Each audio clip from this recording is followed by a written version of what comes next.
안녕하세요. 유튜브 잔고파파입니다. 여러분은 혹시 미국이 망할 수 있다고 진지하게 생각해 보신 적 있으신가요? 아마 대부분의 분들은 저와 비슷한 반응을 보이실 겁니다. 아니, 설마 미국이? 그건 음모론이나 과장된 이야기가 아니야. 저도 처음 이 충격적인 사실을 접했을 때는 믿기지 않았습니다. 세계 최강 대국이자 글로벌 경제의 심장과도 같은 미국이 흔들린다는 것은 상상조차 하기 어려운 일이었죠. 하지만 지금 미국은 선택적 디폴트라는 상상하기 힘든 그리고 전례 없는 전략을 실제로 검토하고 있습니다. 이 단어, 선택적 디폴트라는 이름만 들어도 벌써부터 불안감과 함께 아찔한 위기감이 엄습해 오지 않으십니까? 이 선택적 디폴트란 과연 무엇을 의미하는 걸까요?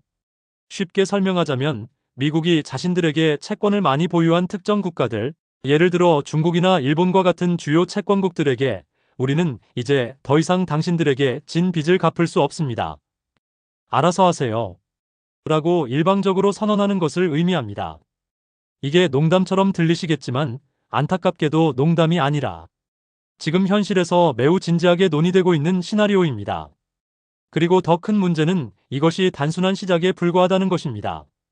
오늘 저는 여러분께 지금 이 글로벌 경제 시스템 아래에서 어떻게 진정한 의미의 붕괴가 시작될 수 있는지, 그 징후들은 무엇이며 예측 가능한 미래의 위기는 어디에서부터 올 수 있는지, 그리고 무엇보다 중요한 것은 우리 대한민국은 이 거대한 위기 속에서 과연 안전할 수 있는지에 대해 경제적으로 정말 핵심적이고 중요한 팩터들만 뽑아서 아주 쉽고 명확하며 심층적으로 알려드리겠습니다.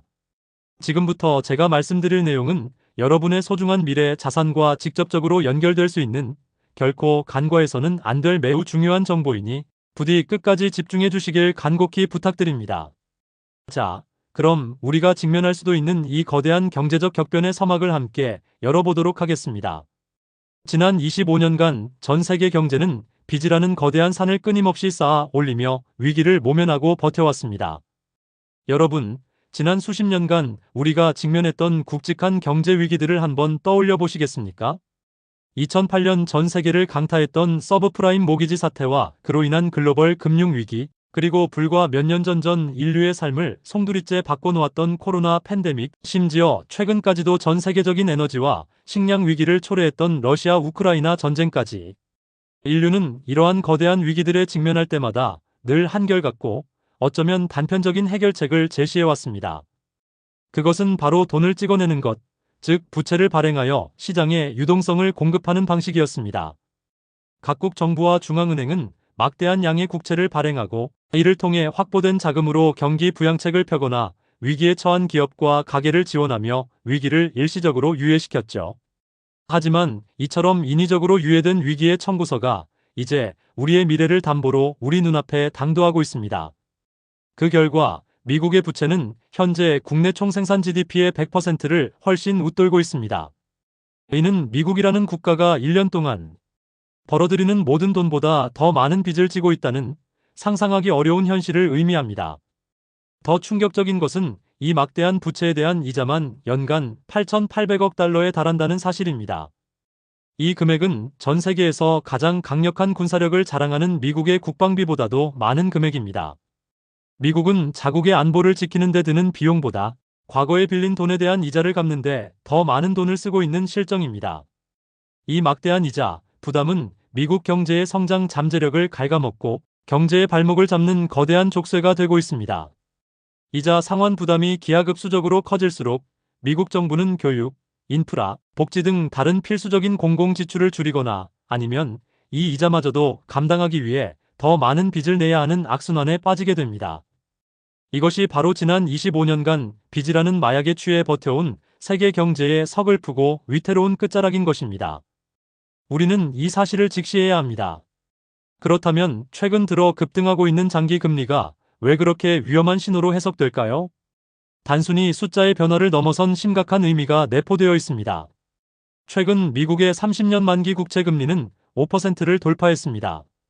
이는 단순히 금융시장의 기술적인 지표 변화를 넘어선 시장이 미국이라는 국가의 신용도를 바라보는 시선이 급격하게 그리고 매우 비관적으로 달라지고 있다는 매우 위험한 신호입니다. 국채 금리란 국가가 돈을 빌릴 때 투자자들에게 지불해야 하는 이자율을 의미합니다. 그런데 장기 국채 금리가 상승한다는 것은 무엇을 뜻할까요? 쉽게 비유하자면 돈을 빌려주려는 투자자들이 미국 정부에게 이렇게 말하는 것과 같습니다. 미국아, 너희가 미래에 경제적으로 망하거나 신용을 잃을 수도 있다는 불안감이 커지고 있어. 그러니 나는 너희에게 돈을 빌려주는 이 위험을 감수하는 대가로 더 높은 수준의 이자를 받아야만 하겠어. 이것이 바로 금융시장이 미국이라는 국가의 미래에 대해 보내는 솔직하고 냉정한 신호인 것입니다. 국가의 신용도에 대한 의구심이 커질수록, 그리고 미래 경제에 대한 불확실성이 증폭될수록 투자자들은 당연히 더 높은 금리를 요구하게 됩니다. 국채 금리가 오르면 미국의 차입 비용은 기하급수적으로 커집니다. 이미 천문학적인 부채를 짊어진 미국에게 이는 도저히 감당하기 어려운 수준의 재정적 부담으로 작용합니다. 결국 이 엄청난 이자 부담은 미국 정부로 하여금 금리를 인하해야 한다는 강력한 압박으로 돌아올 수밖에 없습니다. 왜냐하면 금리가 높으면 높을수록 이자 부담이 더욱 커지기 때문이죠. 하지만 금리 인하는 현재 높은 수준을 유지하고 있는 인플레이션을 다시 자극할 위험이 있습니다. 이처럼 미국은 한쪽으로는 이자 부담을 줄이기 위해 금리 인하의 유혹을 받지만 다른 한편으로는 인플레이션 재점화라는 거대한 위험에 직면하는 진퇴양난의 상황에 놓여 있습니다. 이처럼 복잡하고 어려운 상황에서 과연 누구의 목소리가 더 커지게 될까요? 아마도 단기적인 경제 부담을 줄이고자 하는 정치권의 금리 인하 압력이 더욱 강해질 것입니다. 이처럼 장기 금리의 급등은 단순히 경제 지표의 변화를 넘어선 미국 경제의 근간을 뒤흔들 수 있는 심각하고 구조적인 경고, 신호임을 우리는 명확히 인지하고 그 의미를 깊이 이해해야만 합니다. 이러한 위기 신호들이 쌓여가면서 미국의 미래는 더욱 불확실해지고 있습니다. 이러한 상황에서 도널드 트럼프 전 대통령이 다시금 꺼내들고 있는 카드가 바로 선택적 디폴트입니다. 이 개념은 트럼프 행정부 시절 그의 핵심 경제 자문이었던 스티븐 미란이 제시한 말하라고 합의에서부터 비롯되었습니다. 말하라고 합의란 무엇일까요? 이는 미국이 채권을 가장 많이 보유한 특정 국가들, 예를 들어 중국이나 일본과 같은 주요 채권국들에게 선별적으로 채무 이행을 거부할 수 있다는 지극히 파격적이고 도발적인 제안입니다. 즉, 미국이 공개적으로 우리에게 너무 많은 채권이 발행되어 있어요. 이 모든 빚을 갚는 것은 불가능합니다. 따라서 우리는 일부 국가에 대해서는 빚을 갚지 못하겠습니다. 라고 일방적으로 선언하는 것을 의미합니다. 상상만 해도 아찔하고 전 세계 금융시장이 뒤흔들릴 수 있는 시나리오입니다. 만약 이런 선택적 디폴트가 현실화된다면 어떤 일이 벌어질까요? 가장 먼저 수십 년간 전 세계 금융 시스템의 근간이자 가장 안전한 자산으로 여겨져 왔던 미국 국채는 더 이상 절대 안전 자산이 아니다라는 인식이 전 세계적으로 확산될 것입니다. 오랜 세월 동안 미국 국채는 투자자들이 어떤 위기 상황에서도 가장 안전하게 자산을 보관할 수 있다고 믿어 의심치 않았던 최후의 보루였습니다. 전 세계 모든 금융기관과 국가들의 외환 보유액은 미국 국채를 기반으로 하고 있었죠. 그런데 그 절대적인 신뢰와 상징성이 한순간에 무너진다면 전 세계 금융시장은 말 그대로 예측 불가능한 대혼란과 패닉 상태에 빠질 것입니다. 단순히 금융시장의 혼란으로 끝나는 것이 아닙니다. 전 세계 금융시장은 거미줄처럼 혹은 마치 도미노처럼 복잡하게 얽혀 있습니다. 미국이 디폴트를 선언하여 무너진다면 그 충격은 파도처럼 전 세계로 퍼져나가 나머지 국가들은 마치 거대한 싱크홀에 빨려들어가듯 함께 붕괴될 것입니다. 달러와의 신뢰도는 급격하게 하락하고 이는 글로벌 무역과 투자의 근간을 흔들게 됩니다. 신흥국에서는 자본이 대규모로 유출되어 금융위기가 발생할 것이며 전 세계 모든 금융시장은 극심한 불안정성과 유동성 위기에 시달릴 것입니다. 과거 미국은 1814년에 국채 부도를 낸 적이 있으며 2011년에도 부채 한도 조정 지연으로 신용등급이 강등된 사례가 있습니다.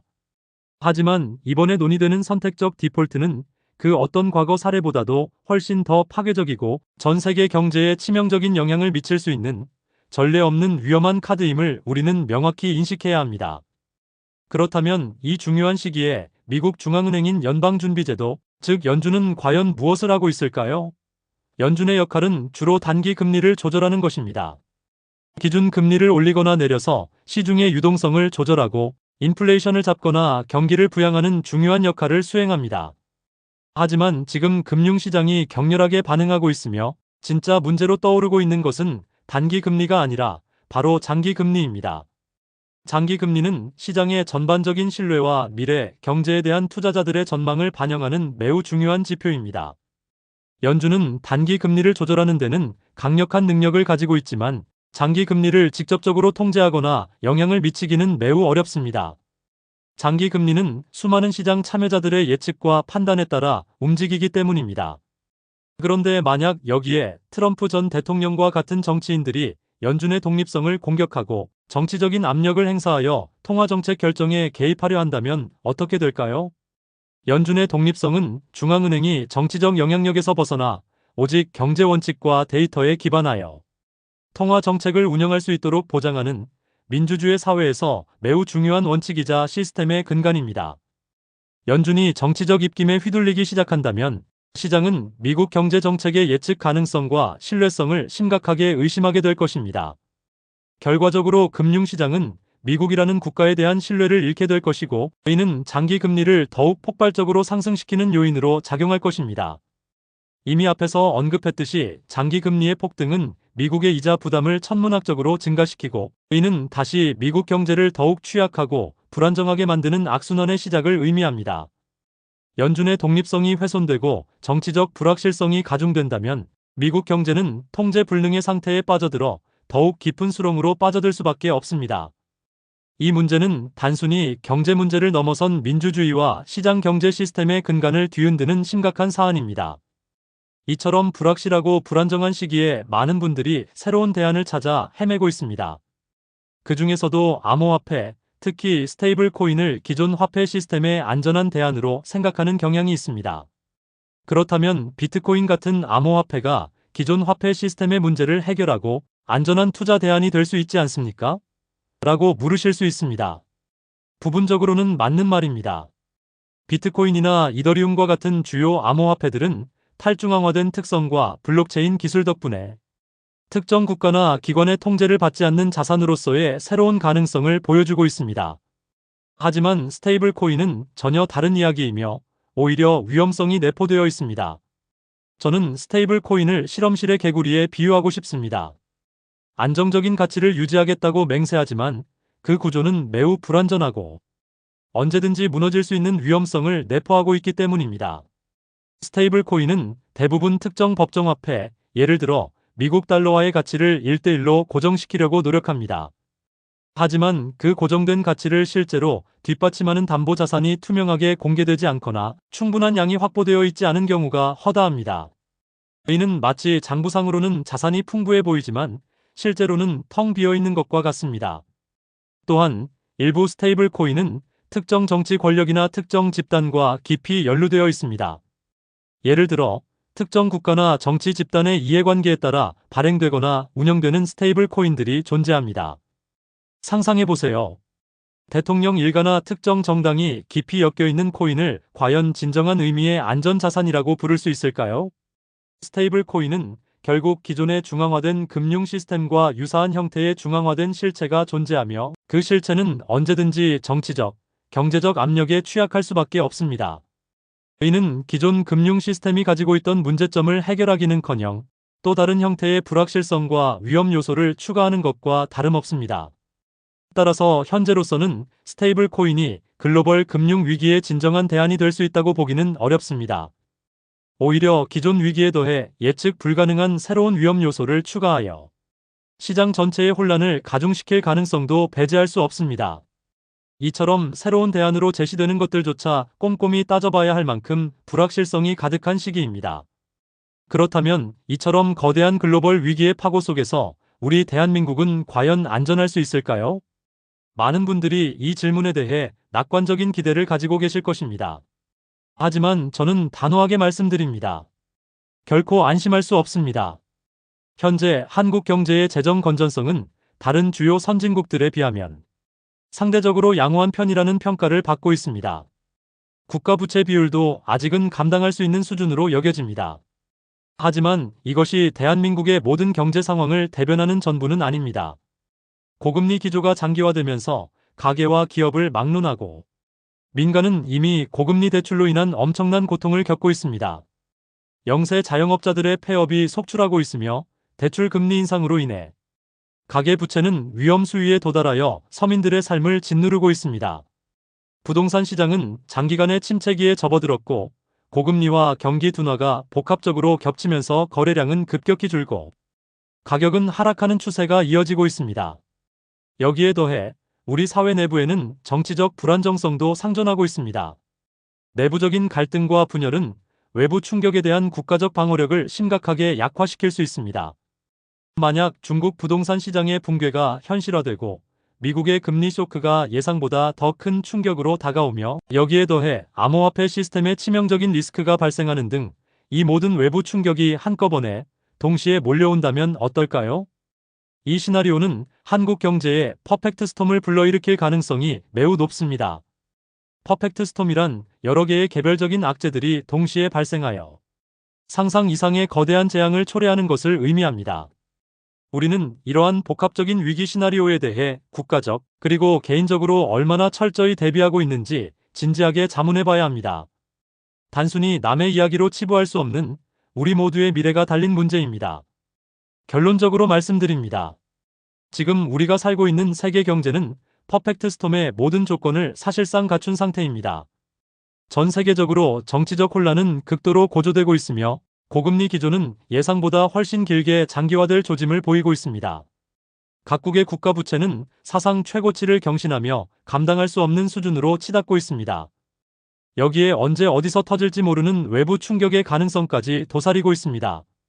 이러한 모든 위험 요소들을 종합적으로 고려해 볼 때 전문가들은 2027년을 전후로 12년 동안 우리는 전례 없는 그리고 우리 모두의 삶을 송두리째 바꿀 수 있는 큰 전환점을 맞이할 수도 있다고 경고합니다. 어쩌면 미국이 선택적 디폴트를 선언하고 그 여파로 전 세계 금융시장이 연쇄적으로 붕괴되는 상상조차 하기 싫은 그 시점. 우리는 과연 그 거대한 폭풍을 견딜 준비가 되어 있을까요? 우리는 이 질문에 대한 답을 찾아야 합니다. 잔고파파가 오늘 이 모든 내용을 다시 한번 핵심만 요약 정리해드리겠습니다.